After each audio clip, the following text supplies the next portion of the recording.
Hey everyone, welcome to our third video in our four-part series on space. Now both the third and the fourth video are going to be on our solar system. With this video we are going to continue our conversations from the last video on the sun, and then we're going to be moving on to the moon, and then we're going to be sprinkling some discussions around asteroids and meteoroids for good measure. Now we are going to be holding off on our conversations of the planets till our fourth and final video. Now these videos are based off of the Civil Air Patrol Aerospace Dimensions modules. Now space is the fifth module, so let's just jump right in from where we left off in our last video and finish our conversation on the sun and its importance. Now since we are talking about the solar system, what do you think of when you hear solar system? You might think of the sun and the planets, but it is so much more than that. And it also includes meteorites, dust, and particles that freely float around the sun. It even includes fragments of rock that can travel between bodies in the solar system after being kicked up by the impact of another body. Now there are some that even think that life on our planet might have possibly been seeded from one of those space rocks.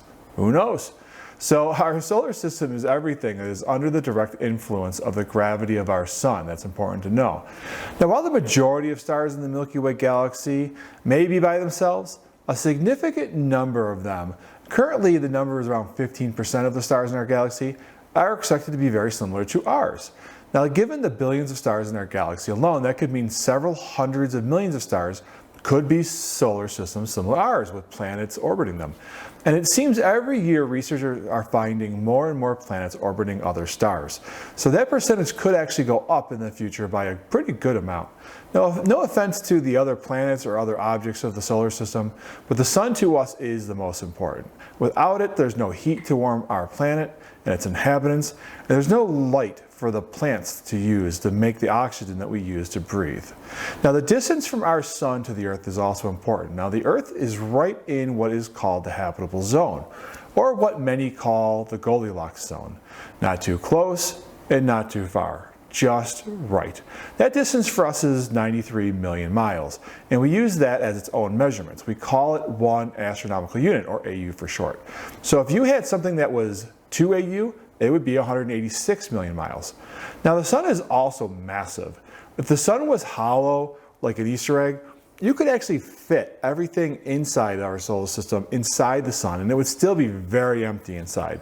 As an example, the sun is roughly 300,000 times the size of the Earth.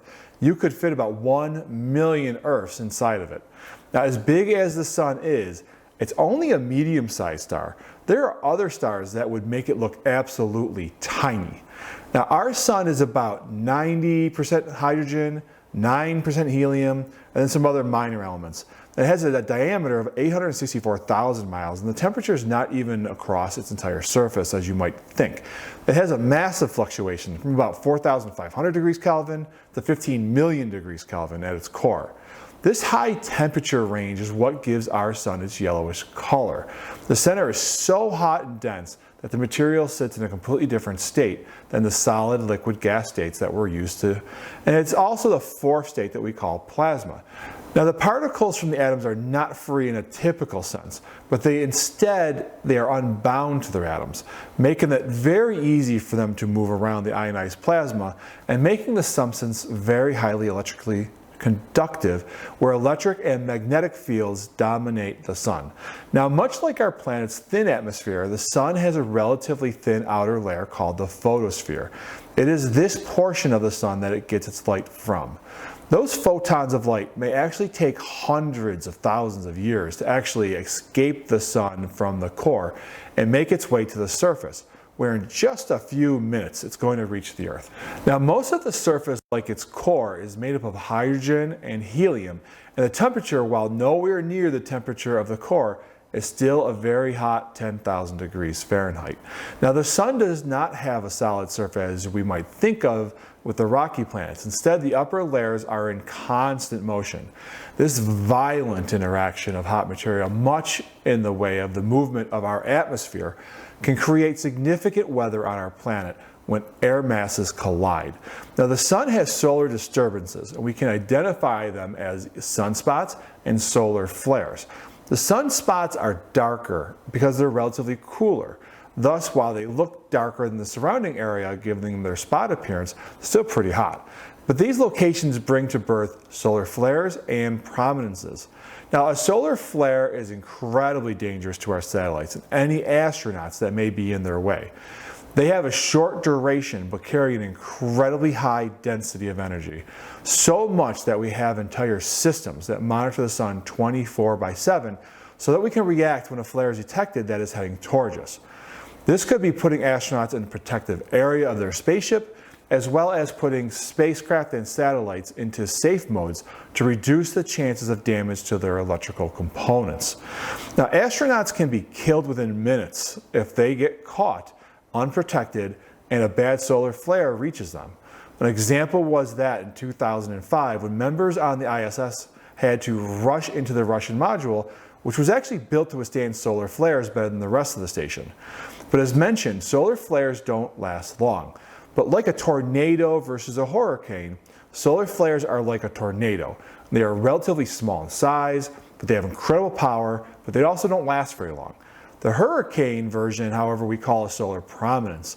They last much longer, sometimes several months. They are much larger as well, as they can stretch for tens of thousands of miles above the sun's surface. We even saw one in 1998 that was over 200,000 miles extended above the sun. That's 28 times the diameter of the Earth. So think of that. Compared to the sun, they don't look all that large. But for that one, you could have put 28 Earths in between the top of it and the surface of the sun. Now this is where you can thank our magnetic field surrounding the Earth. It is all that protects us from these massive solar events. Without it, life as we know it simply would not have a chance to exist. Now, as we transition our conversation from the sun to our moon, there is one event that actually takes place that they both work together on. There is a really unique but a super cool relationship that the size of the moon, because of where it sits in relation to the sun, just barely covers the sun, but leaves a little bit of the photosphere visible. It casts a shadow onto a thin slice of the Earth. Now, when you're in that shadow, you get to experience a solar eclipse. Now, I witnessed one for the very first time just last year. It was a big deal. There are people who will travel all over the planet to get to see one. And think how frightening or mysterious it must have been to older generations of humans who simply didn't understand the science of why the sun was suddenly covered up and made dark in the middle of the day. Now, the moon does not orbit the Earth in a perfect circle. Instead, it does so in a slightly oblong orbit, kind of like an egg, but a little more circular. The distance to the moon varies between 252,000 miles and 221,000 miles. So there's about a 15% difference between its closest part and its farthest part to the orbit. Now that would be about 30 Earths if you could fit between them. Now the size of the moon is about a quarter that of the Earth, and because of the smaller mass, the moon has less gravity. Now it's actually about 1/6 the gravity of the Earth. So if you weighed 120 pounds on Earth, you would only feel the force of 20 pounds on the moon. Now this lower gravity is why you see astronauts kind of skipping around on the surface of the moon during the Apollo missions. Now also, because of the weak gravity, the moon has no appreciable atmosphere. So there's no oxygen, carbon dioxide, nitrogen, nothing to make up air. There's also no sound on the moon. Sound requires molecules of air to transmit the audio waves. And since there's no air, there's no audio. Now, while not an ocean or a lake with running water, we have found water as part of the surface material in the north and south poles of the moon, as well as some of the crust of some of the craters. This is great because it's going to give us access to water if we were to build a more permanent lunar base on the moon. Now, this area has regions that have craters, as I mentioned, that cast a shadow on the lower parts of the crater. This takes the normal surface temperature of the moon, which is about 250 degrees Fahrenheit, and instead brings the temperature down to below freezing, about negative 250 degrees Fahrenheit. This allows the water to not melt. If it melted, it would evaporate into space and you would lose it. Now, how much total water is on the moon and how it got there is still up for additional research. Now, many think it might have been deposited there from another crashing asteroid in the far past. Now, you will also notice on the moon that there are areas of lighter and darker surfaces. Now, notwithstanding casting shadows, The differences in brightness is often attributed to how the surface was made, with the highlands being filled with craters surrounded by mountains, and the lowlands that were filled with molten lava at one point. Now, as the Earth is tilted and orbits the Sun, the Moon is also tilted and it orbits the Earth. Now, the Moon is tilted a more modest 5 degrees, and it orbits around the Earth last 27 days. Now, the Moon is tidally locked to the Earth, meaning that the same side of the Moon faces the Earth at all times. Thus, half the time the Moon is in a phase of light, and half the time the Moon is in a phase of darkness. This is what gives us our lunar cycles, such as the new and full moons. Now, the Moon's surface gets about 250 degrees Fahrenheit during its day, and a negative 250 degrees Fahrenheit when dark. Now, lastly, we're going to wrap up this video with a conversation about asteroids and meteorites. Now, asteroids are not always this huge object that we like to think of that smacked the Earth and killed the dinosaurs. They can be much, much smaller, sometimes just a few particles of dust. But some are what we would normally be worried about and can be several hundred miles across in size. Those we don't want to hit the Earth. We have currently cataloged about 15,000 asteroids. Most stay between Mars and Jupiter in what is called the asteroid belt. But every once in a while, something will happen and an asteroid will exit the asteroid belt and will come close to the Earth or even hitting it. Currently, in modern history, the closest asteroid we know that's came within about 100,000 miles. But we have had spacecraft, on the other hand, that have actually gone to the asteroid. And it's not like the asteroid belt is some solid ring in the solar system like we might think looking at some of the books. Instead, there's actually great distances between the objects. Now, we do have a keen interest in watching for asteroids in the sky, because any fan of movies knows it's usually not a good day when an asteroid hits the Earth.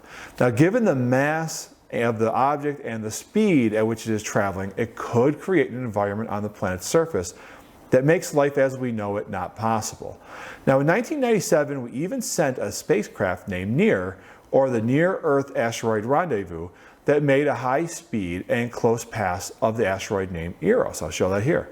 Now, unlike an asteroid, which is often made up of a solid material, let's talk about a comet. A comet is really a dirty snowball. It has trapped frozen gas and water, and they are usually relatively small, just a few small miles across.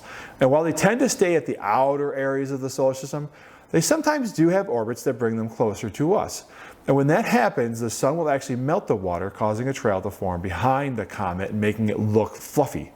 That trail is telltale, as it can sometimes extend for millions of miles. Sometimes these comets seem to find a balance with their new orbits and can stay in them. Now, Halley's Comet, as an example, completes this trip every 76 years. It was last year in 1986. I was there for it, and we can expect to see it again in 2061. I hope to be there for that. Now, the last object for today is the meteoroid.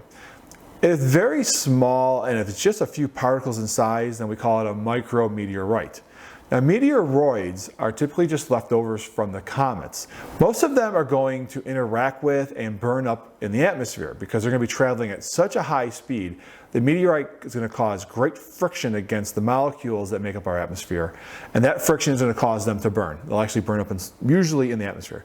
If you've ever seen a shooting star, then you've seen a meteoroid. It doesn't happen all that often, but sometimes the object has enough mass to get a portion of it to reach the Earth's surface. Now, when that happens, we call them a meteorite. Now, at this time that I created this video, we actually just had a large meteor shower called the Percy meteor shower, which was a collection of meteoroids that were clumped together, and it caused it to look like it was raining shooting stars. Now, very few objects of those will ever make it to the surface, though, so there's really no need for you to carry a special meteoroid umbrella. Scientists are typically, though, very excited when they can get their hands on one that does reach the surface, because it often gives them different clues about what's made up our planets, what makes up other planets, and what makes up other things in our solar system. Now, in our next video, we are going to explore our exploration of the solar system, and we're going to wrap up this module on space when we talk about the planets. Now, I do have one thing to ask of you till then. In order to help others find these videos on the YouTube search algorithm, do me a favor. Please hit the like and the subscribe button. It does help you, helps more than you probably realize. Also, I keep a map of all the CAP squadrons that have used these lessons, so if you are a CAP member, do me a favor. Put in your squadron name in the chat down below. Now, also, if you're a CAP cadet and you're working on your Aerospace Dimensions modules, you can actually pause the screen here, because I'm going to put up a list of the terms that you're supposed to know. With that, I hope you all have a great day, and we'll see you soon. Thanks so much. Bye-bye. Hey, I hope you've enjoyed that video. If you did, please do me a favor, hit that like button, hit the subscribe button if you want to see more content. Up here on the left-hand side, you're going to see another video from our this playlist. And if you click down here, you're going to see another video on our channel. Hope you guys all have a great day. We'll see you soon. Bye-bye.